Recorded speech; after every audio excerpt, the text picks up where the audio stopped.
Hello everyone, good afternoon. Give me 1 second please. Oh, this software is saying error. Vale. Quit. Good. Hello everyone, welcome to Trolleheim with your host, Rabbi Aníbal Mas, streaming live here from the Asper Jewish Community Center or Jewish Community Campus in Winnipeg, Manitoba, Canada. Snow is still there, as you can see. We had a very interesting Halloween with snow, and I thought that will deter many kids to go around. Nope, I actually ran out of candy once again. I don't learn the lesson. I keep buying more and more, and I still run out. I don't know. Keep having more kids, Brad. Yeah, come on. Not that fast. Welcome to, let's see who's here. The Grossmans are here. Amparo is here. Who else is here? Shelly is here with me. Of course she's here with me. Yeah. That's interesting. I said that we have 2 people online only. That's unusual. Hopefully more people will come. It's a good Parsha. Parshat Vayera. When these 3 mysterious people, actually, and the rabbi said later on that they were angels, came to visit Abraham. Remember? I do remember. Holly Mandelkern is here. Welcome. No, that's not true. I remember the story. I'm not that old that I can remember the event. Okay. Bad joke. Yeah, Okay. gray-haired lady joke. As my brother used to have a joke about that. He said, "Come on, I'm pretty sure you were serving beverages at Noah's Ark."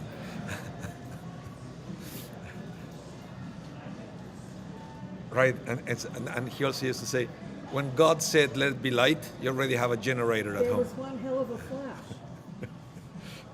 That's the joke that I Anyway, bad jokes, but we still laugh.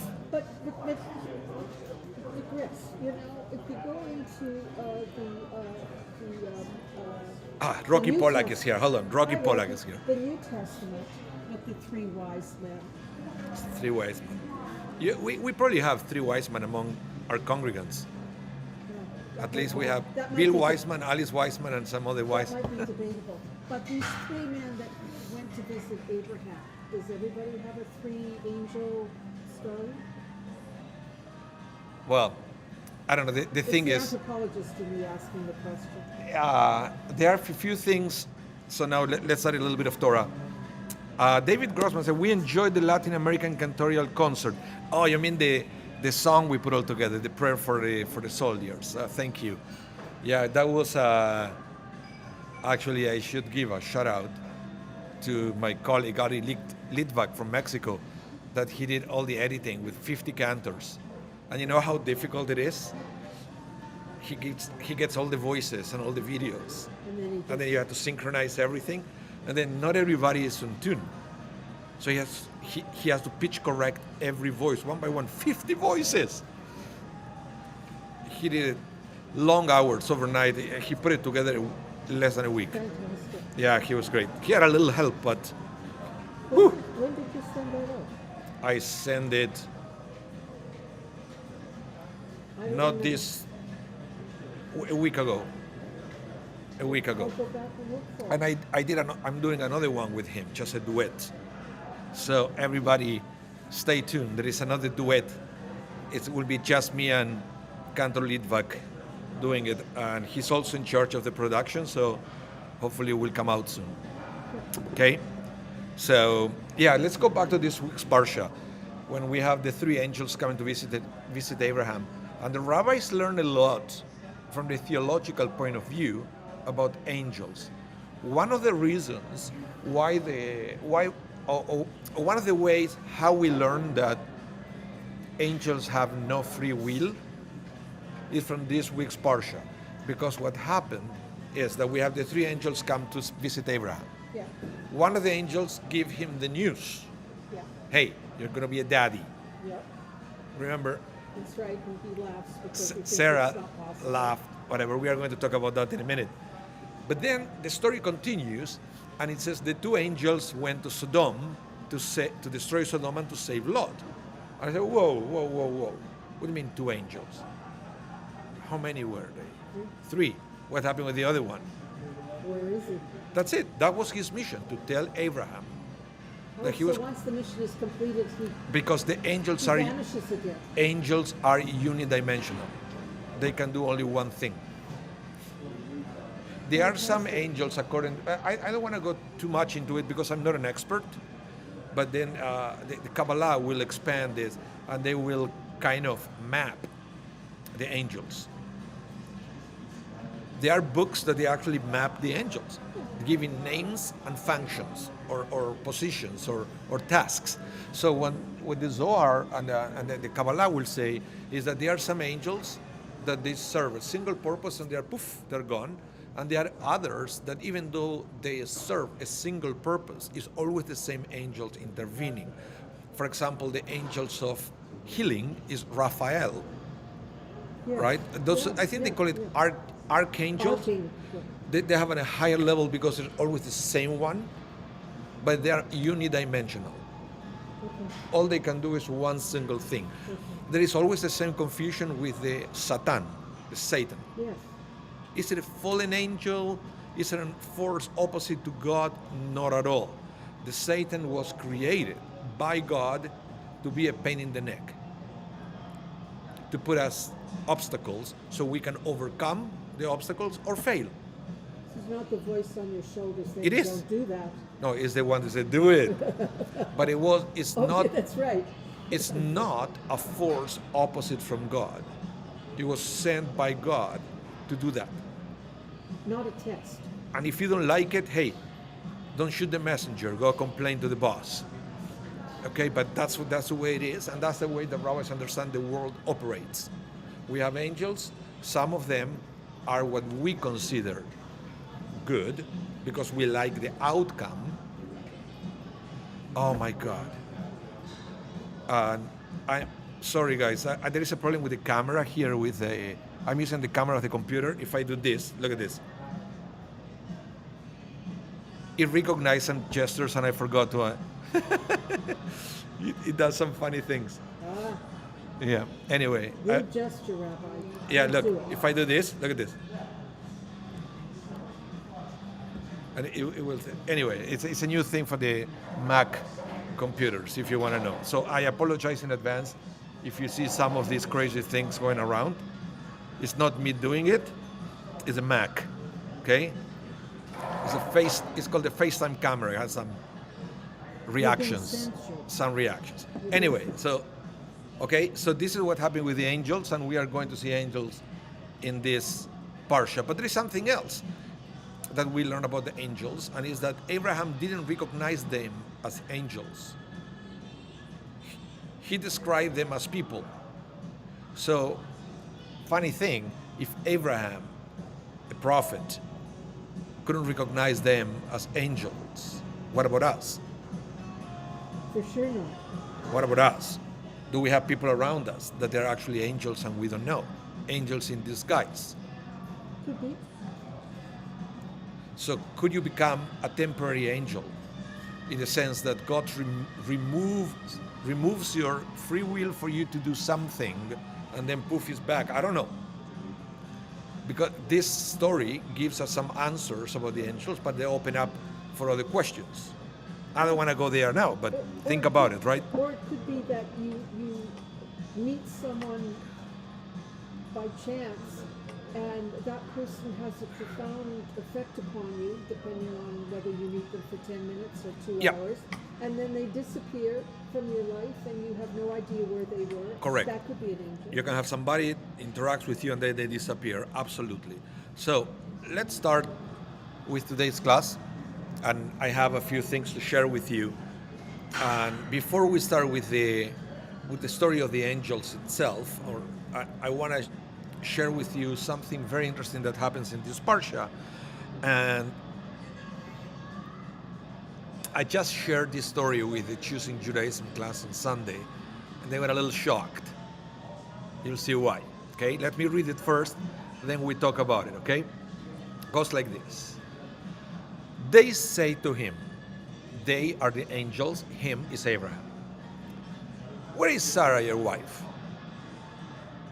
Okay. He, Abraham, said, there, in the tent. He said, one of the angels said, because this is what you say, he said, who is he? The Torah keeps saying he, and then you have to figure out who is who. So I said, he said there in the tent, that's Abraham. Then he said, now is the angel. That's what the Torah said. He, it doesn't say they, because this is the angel with the mission to communicate this message to Abraham. Okay. And remember that the word in Hebrew for angel is malach, which is messenger. Yes. So here the malach is actually a messenger. It's communicating a message from God.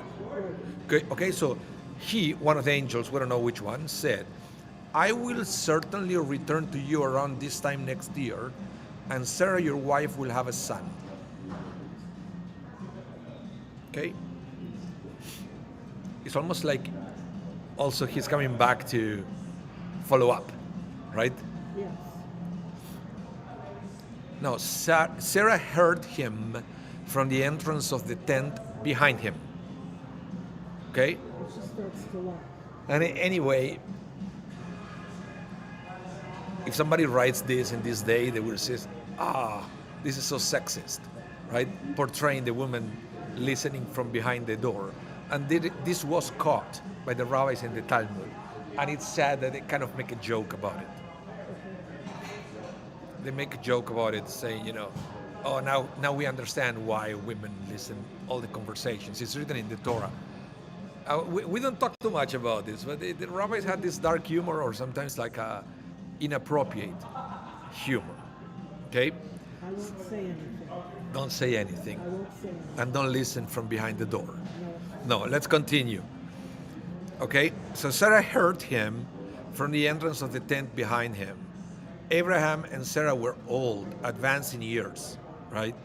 Sarah was past the age of childbearing. So Sarah laughed to herself, thinking, I am old, and so is my Lord, which is my husband, right?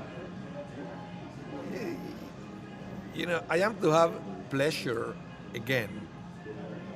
It's almost like what she's saying is, Abraham is too old, he can't perform, right? How in this world am I going to have a child? So, but listen to this. Now God intervenes, okay? And now it's not he or they, it says Adonai. Adonai said to Abraham, why did Sarah laugh and ask, am I really going to bear a child when I'm so old? That's not what Sarah said. What did she say? Huh? What did she say? She said, he's too old. My husband is too old. And God is asking Abraham, why is she saying that she is too old? Okay. So, if you think here, whoa, hold on. We have an even more difficult question to ask here. Why is God lying? With one of the names of God is truth, emet. But God here is lying, okay?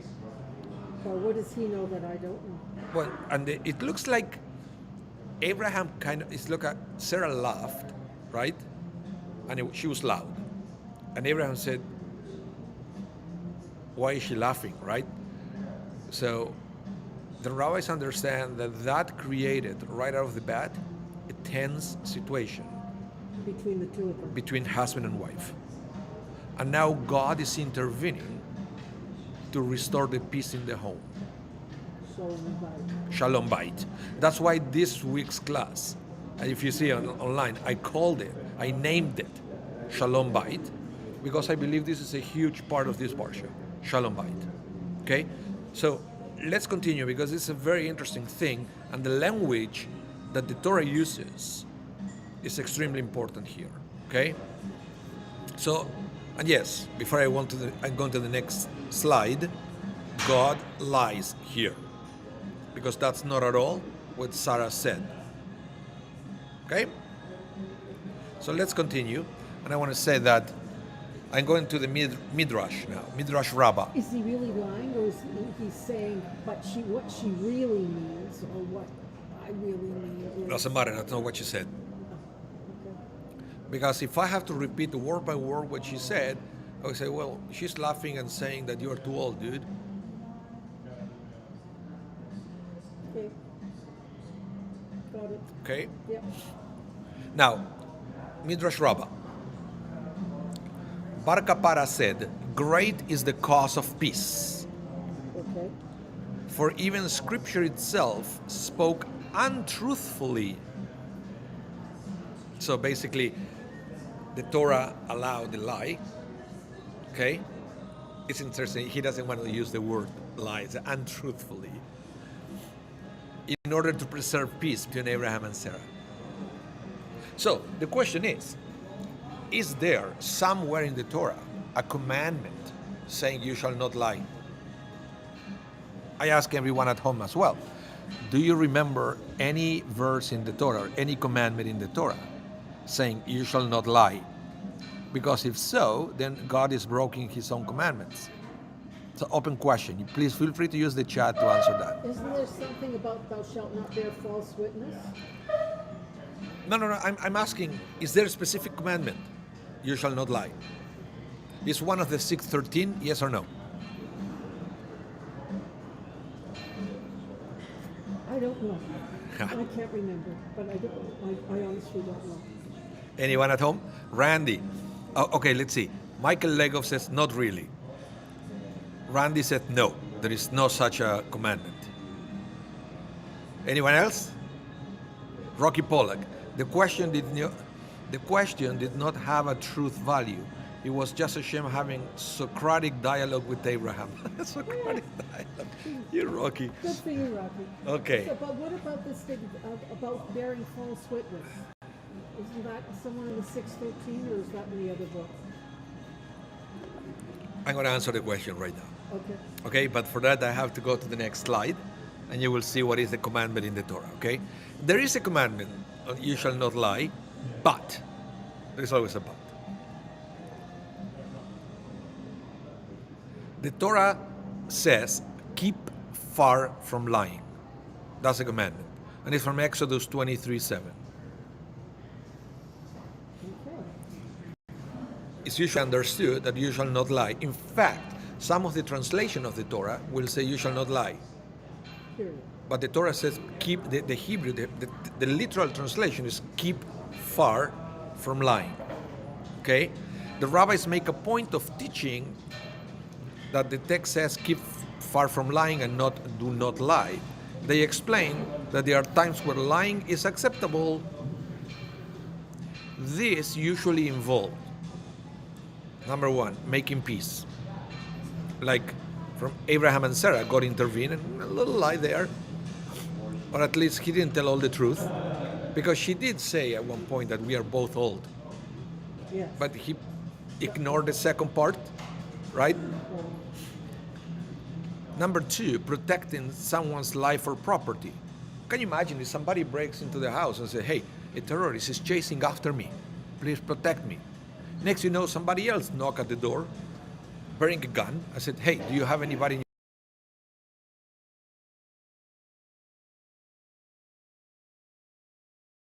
your body? Well, you have two choices, yes or no. Sorry? You have two choices, yes or no. But if you say yes, you're telling the truth. The other person is going to be killed. If you say no, you are lying, you're saving a life. Or you could both be killed. Well, you don't know. But you assess that you won't be killed, I get the point. right? Because if yes, that's true, and that's more complicated halakha, right? What if you're going to be killed if you lie? But that's beyond this. So in that case, you have to lie to protect the life. Yeah. Okay? And the third one, sometimes, because this is so complex that unless you really know the halakha of this, you have to be careful with the next one, that is not hurting someone's feelings. Hey honey, do I look fat? With a little white lie. Do I look fat? Yeah, What do you say? you're in trouble.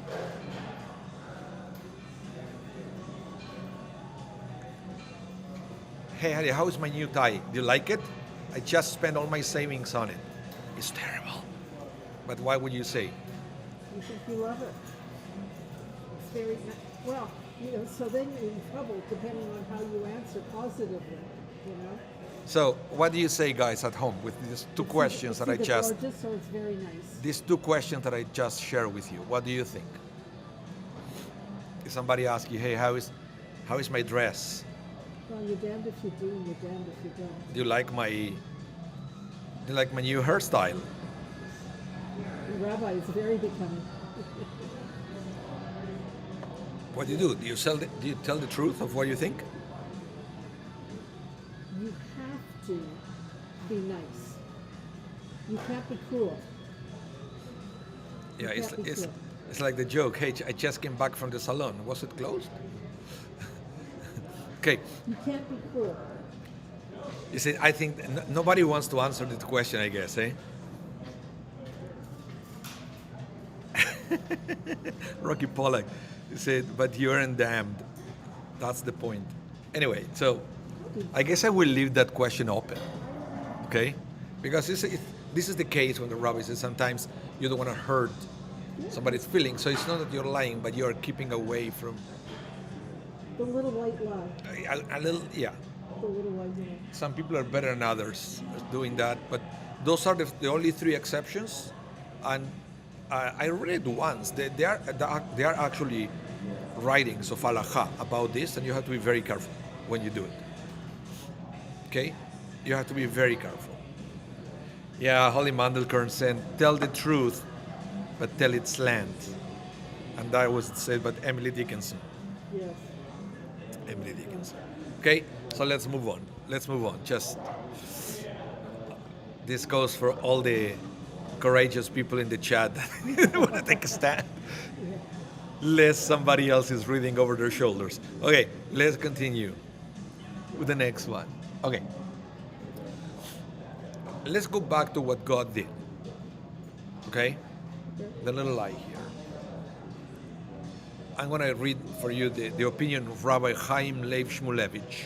Okay? He was a Musar rabbi, and he said, this act of God is an indication of the tremendous severity with which he views even the slightest division between two people. Okay? God cannot stand Conflict between people. division between people. Okay? So because sometimes what we do is when you have to make an ethical decision in Judaism, what you have to do is you have to create a ranking of mitzvot. What if you perceive that there is a conflict between two mitzvot? You have to know which one trumps the other. Right? Yeah. So what comes first? Do not steal or do not kill? Do not kill. Exact, but you need to know that. Unless you create a mental ranking of all the commandments, if you have to apply an ethical, or you have to make an ethical decision on the fly, I'm not talking about major things. I'm talking about day-to-day things. Unless you have at least a little bit of understanding of the different commandments and how they rank, you will have a problem making a decision because you don't know which one to apply. True. Right? And you also, I think, have to have an understanding of human nature as well. But yeah, that's why it's so important to get familiar and to study Torah, because a big part of studying Torah, there is a commandment that is Talmud Torah, and we have to do it every day. Yes. A big part of that is the study of ethics from the Torah, because we need to use it every day. Yeah. There is a beggar on the street. You have half a second to decide, do I give him money or not? If I give him money, he may go and buy drugs. If I don't, he might starve.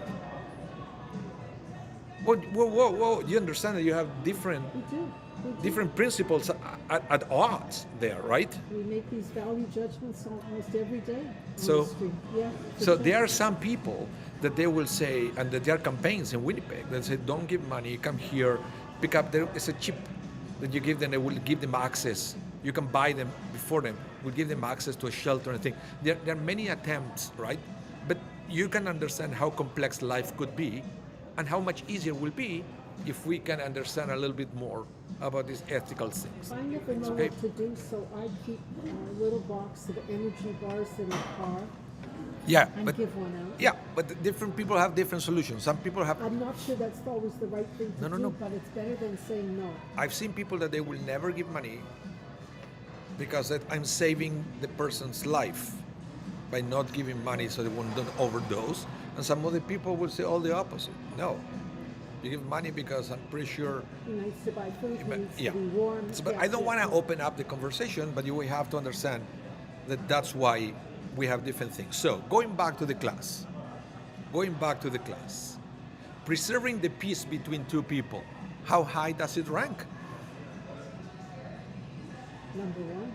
Well, according to the Torah, clearly, even before not lying. I think that's got to be number one. No, it's Pretty not. close to it. But the number one is always preserve the life. Okay? But then you have the prohibition of embarrassment, the prohibition of desecrating a body, a dead body. Those are pretty high, but again, This is somewhere in the top 10. this is what you're saying? a lot. When we are studying ethics, we can study more than that. Okay, let's continue. Okay? It also is instructive of our great obligation to secure harmony and to suppress even the remotest possibility of discord. Now, full disclosure, all this text, when it says slight division between two people, all these rabbis are talking about husband and wife. Okay? There is a different application. How nice. Yes, we are studying Torah online and in person. Okay, let's do this. So, that it's not the same of preserving the peace between two strangers, right? Two family members, two husband and wife. Rankings. The more you study, the more you understand it. Okay? So all these things were written specifically, even though it doesn't say that, specifically to understand the relationship between husband and wife. Okay? So according to Rabbi Chaim Leishmulevich, it says preserving the peace between husband and wife very high in the ranking. Let's continue. Now let's go a little closer in time to Rabbi Eliyahu Eliezer Dressler. He writes this. This ruling, okay, ruling about making some exceptions to preserve the peace between husband and wife. This ruling is not merely an indication of the immense value that the Torah places on peace. More than that, it is a revelation of the true parameters of the emet, truth, that the Torah values so, and the sheker, falsehood or lie. You know, you have emet is truth, sheker is a lie, or falsehood, that it scorns. Emet, which is commonly defined simply as truth, actually refers to anything that will bring a result that is desirable to God, and sheker is the opposite. Okay? So here this rabbi is saying that emet and sheker are relative to the outcome. Oh, okay. It's his opinion, right? While truthfulness is most often emet, truthfulness is most often emet, okay? Don't let that go unnoticed, this phrase. In a situation where the interest of peace will best be served by this honesty, that represents the emet. So here we go to Shalom Bayit again. Yeah, you have to be very careful with that. And again, you have to be very familiar with halakha, because sometimes once the truth is revealed, it can backfire, right? Hey, how does my dress look like? You look beautiful. Then you go to wherever you have to go, and then you come back in tears. Everybody was laughing. Why didn't you tell me? So you have to, you understand? Oh, I do. So Yes, I do. you have to be very careful and very sure of what you're doing. Let's continue. Our obligation to emulate God, whose seal is emet. God and emet are synonyms. Yes. God and truth are synonyms. And you already know what. Some people, when they come to the Torah, and I've seen this with a guy who was an ex-Satmar. He was living in Santiago, going to a conservative synagogue now. But he grew up in a Satmar community. Every time he will have an aliyah, he will say, Torah emet, Yes. Hashem emet, Moshe emet. Okay. Okay? Get that. And then he said, Baruch Hu, Adonai Mevorah. Okay? He said, the Torah is truth, God is truth, Moses is truth. So don't say that in- Anyway, in just Yechon saying, Rabbani Adonai just saying. Elohim Emet. Amen. Everything is okay. Let's continue. So our obligation to emulate God, whose seal is emet, requires that we cling unflinchingly to emet, but we are simultaneously enjoined to recognize the straightforwardness which will lead to the disintegration of relationship is not emet at all. So if you call emet, if you call truth to something that will destroy a couple or a relationship, then is that truth as a concept? Okay, let me go to the messages here. We have Amparo who said, because Abraham apparently at one time has been slightly permissive concerning his prophecy, this influenced Sarah, who laughed, who disbelieved upon hearing the prophecy concerning her bearing a child. Okay, I want to talk about that in a minute, Amparo. Rocky, so there is a justice principle involved in assessing truth value. There is a justice principle. Okay, can you expand, Rocky? I don't know what. I wish I would be here talking about it. It will be easier in this case. But if you can type more about it, I would like to see. Now, Amparo, let's go back to you. There is another thing that we learn here, that your interpretation is Sarah laughed because she didn't trust an Abraham prophecy. Okay? This is very important for all of us to understand. And I learned this last year or a couple of years ago. And it changed my understanding of many things. Okay? If somebody says to you, let's say that you are like incredibly sick, okay? And somebody says to you, a total stranger that noticed that you are sick or whatever, comes to visit you, and said, may God bless you with speedy recovery, right? You may say, what do you know about my case, right? That's what Sarah did. What do you know? I'm old. He's old. And the rabbi said, nope. Your obligation when somebody said something like that is to say amen. Doesn't matter who. Doesn't matter how. Somebody said, may God bless you in the name of Jesus with health. What do you say? Thank you. Thank you. Thank you.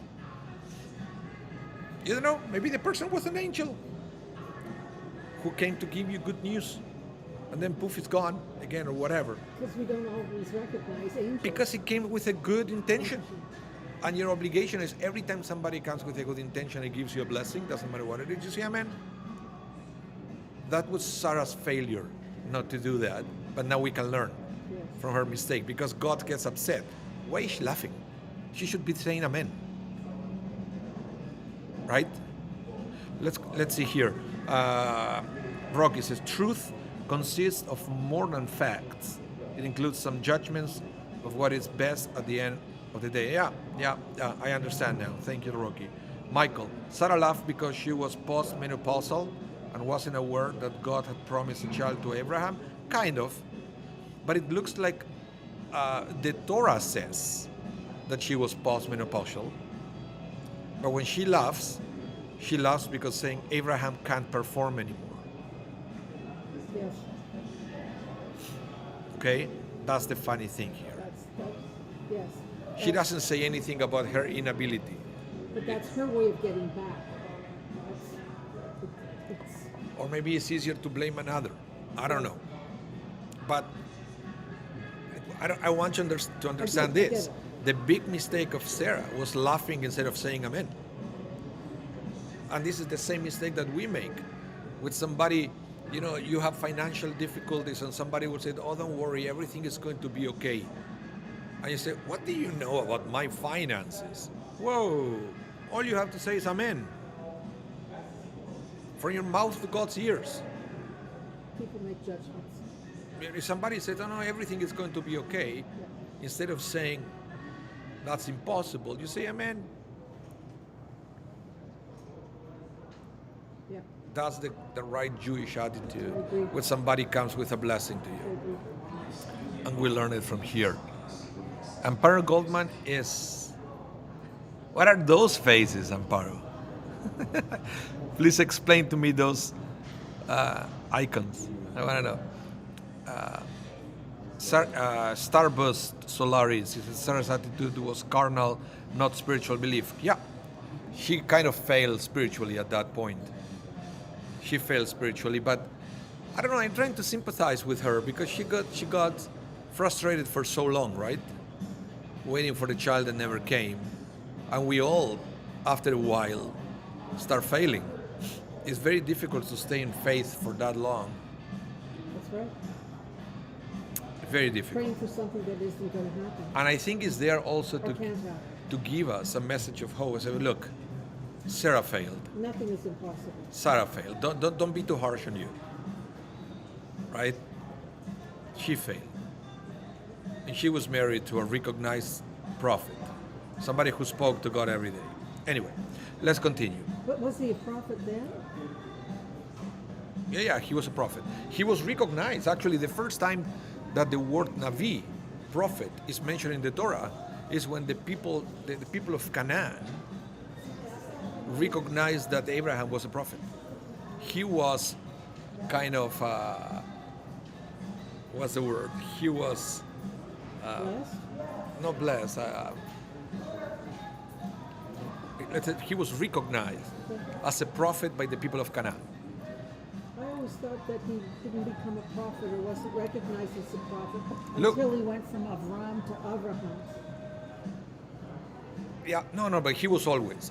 That's why Oh, even before he got that. all these people with him when he left his home. Look, my wife is here. She is there. Exactly, difficult to believe considering her history and what was in front of her. Yeah. Okay, let's continue. Now, the Rambam now. Remember Rambam? Maimonides, Middle Ages. Total genius. He would say, great is peace. Okay? Great is peace. For the entire Torah was giving only to increase peace in the world. This is funny because I think almost every religion tried to claim the same thing, Yes. right? It does, yeah, for sure. Except that they have different understanding Of peace. or how to create or impose peace. Right? Sadly, that's true. But at the end, that's what they truly believe. That whatever they're doing is going to bring, They all believe that theirs is the true word. and then it's going to bring peace at the end. Right? But Judaism is not an exception. Right? But it's at least what Maimonides says is this is peace through ethics, not peace through any other means, through ethics, Ethical behavior. by understanding how to behave to create peace. Because what he will say is to the halachically untrained individual, it will be very difficult to find the right attitude to create peace or to bring peace. Okay? Anyway, so yeah, let's continue with peace. Now, Listen to this. I want to give you a few examples from the Talmud. Okay? This is from Masechet Shabbat, the Babylonian Talmud. Rava, what's one of the famous rabbis? Rava said, "It is obvious to me that it's a fixed list of priorities." Remember we talked about that? List of priorities, the ranking. Okay? What I want you guys to understand is this list of priorities, this ranking, was always in the rabbis' minds, and they were always working it and reorganizing them. So it's like a sliding scale. Now, it's interesting because different rabbis will have a different list. And that's why it's so important that you always go to the same rabbi for all your halachic issues, not shopping around every time you have a problem. We've had that conversation about rabbi shopping. Because basically what you do is you adopt the rabbi and you adopt the rabbi's Philosophy of life. or list of priorities. Okay? And that becomes your guide. Okay. Now, Rava has his own. And I guess he wasn't humble because he said, it's obvious to me. It's almost like, how come you cannot see it? It's obvious to me that there is a fixed list of priorities, okay? And if you cannot see it, it's not my problem. You know, I can explain it to you, I cannot understand it for you. When a person is poor and must choose between purchasing oil to light a Shabbat candle for his home or buying oil to light a Hanukkah candle, okay, a Hanukkah lamp, the Shabbat lamp for his home takes precedence. I knew that was going to be the answer. Doesn't matter, it's obvious. Why? This is due to peace in his home. Shalom in the home. How so? Without the light of the lamp of Shabbat, his family will be sitting and eating their meal in the dark. Similarly, if there is a conflict between acquiring oil to light a lamp for his home and wine for the kiddush of Shabbat, okay? First is the oil, then is the kiddush. Okay? It's very interesting because the lamp of Hanukkah is And not that's to. the order we do it in anyway. Is it, on Shabbat. the light of Hanukkah is not to illuminate. It's just to make the miracle public to the world. Nothing to do with your home. The candles of Shabbat were to illuminate the home because you cannot have any other kind of, you can't go turn on and off the lights. So the light of Shabbat were very important. And that's the order in which we do Shabbat. Yeah. Anyway, first the candle, then the wine. And they will say that if you don't, with this, I know I went and read back of the background of Rava, what he said. He said if you're eating in the darkness, it's stressful. And if there is stress at home, eventually you're going to start fighting. Right? And we are talking about preserving the peace in the home. Just saying. Okay, let's continue. Now, listen to this. Rabbi Akiva taught, if a man, how do you say man in Hebrew? Another word? Ish. Remember Ish, man, Isha, woman. So, Rabbi Akiva taught, if a man, Ish, and a woman, Isha, merit reward through a faithful marriage, okay, the divine presence rests between them. So here we have something very interesting, because now we start understanding, in the words of Rabbi Akiva, why is so important Shalom Bayit, why is so important to preserve the peace between husband and wife. Because Rabbi Akiva says, if there is peace between them, it's not just a nice thing to see, the divine presence rests upon them. Be peace in the world. So basically what we are doing is we are allowing God to be present. So now we are taking a personal relationship, we are making it a theological goal, a spiritual goal, because we want God to be present. Okay? It's not just about relationships anymore. There is another layer here. That's what Rabbi Akiva is trying to explain. So let me read again. If a man and a woman married reward through a faithful marriage, the divine presence rests between them. Okay? The word ish and isha are almost identical. You have your screen there? No, you don't. No. Oh, you have to see this, Shelly. Otherwise, you won't understand it. It's okay, Rabbi. It's okay. Look, I will show you. I'll show it to you. You see that? Ish, Right. isha. Yeah. It is only two letters difference. Okay? So let me read here. So, the difference between them is the middle letter Yud in Ish and the final letter Hey in Isha. These two letters can be joined to form the name of God spelled Yah. Yud Hey. Yeah. Okay? But due to the licentiousness, if due to licentiousness they do not merit reward, the divine presence departs from them. Okay? So this is the interesting. It says Ish Isha, right? The Yud and the Hey forms the word Yah, which is the name of God. What happens if you remove those two letters? What do you have? Esh, which means fire, conflict, Anger. fire. So that's the thing. So if there is peace, is Ish Isha, Yah, God. If there is no peace, is Esh Esh, two fires fighting each other. If God is not part of that relationship, and that's why it's so important for us to preserve the peace in the home, and that's why even God lies a little bit To maintain it. to maintain them. Okay, so Shalom Bayit, that's the thing. Now we still have 7 minutes, so I want to introduce another concept here that is also beautiful before we leave, and it's the concept of hospitality. Okay, Right? because that was a common goal of Abraham and Sarah. Yes.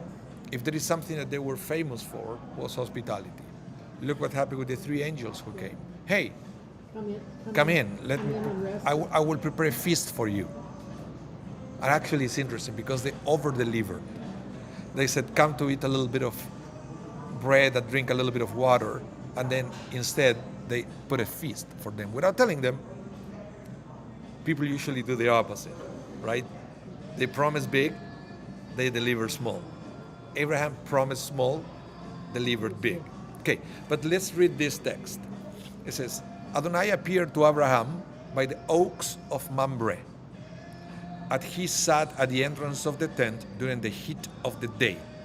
Now, the rabbis understand that this is right after circumcision, and he went to this place with lots of shadow, oaks of Mamre, because I guess there weren't too many trees in the area. So he went there to rest and to recover. And then he said, right after the circumcision, he sat at the entrance of the tent during the heat of the day. Why? To spot travelers. So he was always looking for travelers? That's the Midrash. Even after the circumcision. Now listen to this. Abraham raised his eyes and saw. Okay? And there in front of him stood 3 men.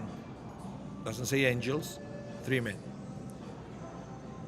And he saw them and ran from the tent door to meet them. Whoa, ran. He was just circumcised. Let's continue. Prostrated himself on the ground. Ouch! Did he recognize them or instinctively know who they were? No, he didn't. He saw 3 men.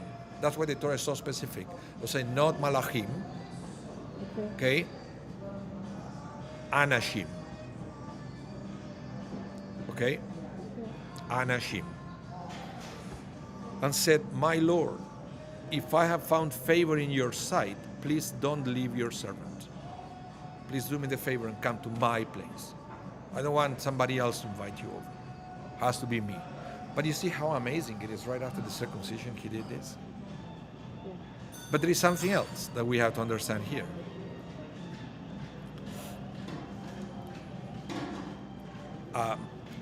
There is a verse in Deuteronomy that it says, "It is your God alone whom you should follow, whom you should revere, whose commanding you should observe, whose orders you should heed, whom you should worship, and to whom you should hold fast." Okay? To God. Now, listen to this, and I'm going to go back to the previous text. Okay? The text said, Adonai appeared to Abraham. Okay? God appeared to Abraham. Let's imagine you, Shelley. You're there, God appears to you. I said, "Hi, Shelley, how are you doing?" I said, "Well, here, recovering. Thank you for visiting. How about you?" "Well, it's lonely. I'm the only one here," right? Who are you talking to? Yeah, but you said they had a conversation, Yeah. God and Abraham. At the same time, 3 people come and stand on the other side of you.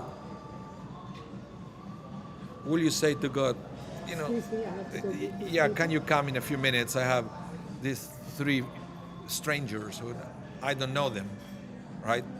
And I would like to invite them over. So thank you for coming. Bye-bye. Will you do that? No, you can't do that, but you could invite God to come with you to greet them. Okay. Just saying, it's a fair question, right? You could invite God to come with you to greet them, or you could beckon them to come closer. So basically what we learned there is, You can't tell God to get lost. no, you can't. So we know, basically, that's why I brought the message, the verse from Deuteronomy, how important it is to be with God and to worship God. But if there is a person in need, that takes precedence. And these visitors take So precedence. if you had to, if there is a need, the human need takes precedence over praying to Over God. spiritual need. There was a famous rabbi, I can't remember, a Hasid rabbi, and I can't remember his name now, that he was famous because he taught his students that on a Shabbat table, when you have guests, you eat first and then you do all the Shabbat songs on the table. Yes. The Shalom Aleichem and all that, Yeah. because he was saying, the angels can wait, but my guests are hungry. Yeah. No, but that's not the... And that's what often happens No, when but the rabbis teach. Halakha says that Shalom Aleichem comes first, and the Shabbat Zmirot comes first, and then you eat. But he actually said, no, we should eat first, and then we sing Shalom Aleichem, because we learned that when you have guests, you take care of your guests first, and then you take care of God. It was very interesting, the change in the order, following what we learned in this week's parsha. Okay, everyone. Thank you so much. I'm going to remove this here. Thank you so much for tuning in this afternoon, and your presence is appreciated. Thank you, Shelley, for coming in person. You're welcome, Rabbi. And Rocky, hope to see you soon here in person as well. And everybody else, if you can make it to the ready to be in person here, it will be amazing. Okay, it will be amazing. So the class will be restreamed tonight at 8 p.m. If I do it right this time. Last week I messed up and it went out at 10 p.m. I don't know why. I guess I wasn't paying attention. But if I am paying attention, it's going to go out again at 8 p.m. Central Time if you want to watch it again. Okay? And don't miss this Saturday morning. We have a special service at the Shari Zedek. It's a service of unity. It's a service to strengthen our faith in God and in solidarity with Israel. And also tonight, I think it's at 7 p.m. at the legislature building here in Winnipeg. We are getting together to pray for Israel. So if you're around, if you can make it tonight at 7, I will be there. So hope to see you there. It's not going to be about politicians, in case you're wondering. Not this time. Not this time. It's not that too many politicians wants to be in solidarity with Israel anymore. No, So not even. it's good that we didn't even try to invite them. So this is just about Just us. peace and prayers. Yes. Okay, 7 p.m. It's going to be streamed through the Etz Chaim platform this time. Last time we used Sherry Zedek once. This time we are using It's Chaim's platform, which I don't remember. Will it But be archived, recorded? so it's that going it to can be streamed viewed there. after- It's going to be. So it You're can going be to see viewed that. afterwards? So thank you, everyone. Have a wonderful rest of your day. Stay safe. Okay, let's keep praying for Israel. Hope to see you soon. Bye, everyone.